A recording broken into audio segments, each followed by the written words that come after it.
అనేక రాజకీయ పార్టీలు ఉన్నాయి. కానీ మహానాడుల వేలాది మంది ప్రతినిధులతో మంచి చెడులు విధానాలు ఆలోచనలు చర్చించుకునే ఏకైక పార్టీ తెలుగుదేశం. ప్రతిపక్షంలో ఉన్న అధికారంలో ఉన్న మహానాడు అంటే అదే జోరు అదే హోరు. మీ ఉత్సాహం చూస్తే నా మనసు ఉప్పొంగుతా ఉందని చెప్పి తెలియజేస్తున్నా. రాయలసీమలో మహానాడు అంటే తిరుపతిగా ఉండేది.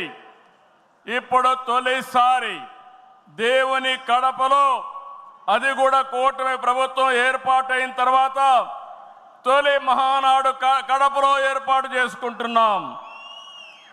ఈరోజు కడప గడ్డపై జరుగుతున్న ఈ మహానాడు చూస్తే ఎన్నికలై ఏడాది జరుగుతున్నా మీలో ఆ కసి, ఉత్సాహం, ఉద్వేగం ఏమాత్రం తగ్గలేదు. నేను చాలా మహానాడు చూశాను. దగ్గర మనం చూస్తే 34 మహానాడులు మనం జరుపుకున్నాం. 2 మహానాడులు డిజిటల్గా జరిగాయి. అయితే ఈసారి కడపలో, దేవుని గడపలో జరిగే మహానాడు ఒక చరిత్ర సృష్టించబోతుంది.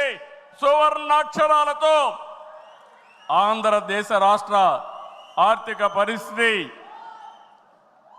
ఒక దిశ నిర్దేశిస్తుందని చెప్పి తెలియజేసుకున్నా. ఈరోజు చల్లని వాతావరణం. అన్ని మహానాడులంటే చాలా వేడివేడిగా ఉండేది, ఎండలు ఎక్కువ ఉండేటివి.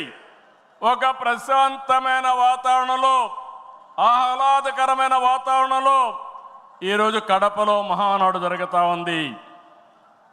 ఉమ్మడి కడప జిల్లాలో 10 స్థానాలకు గాను 7 స్థానాలు గెలిచాం.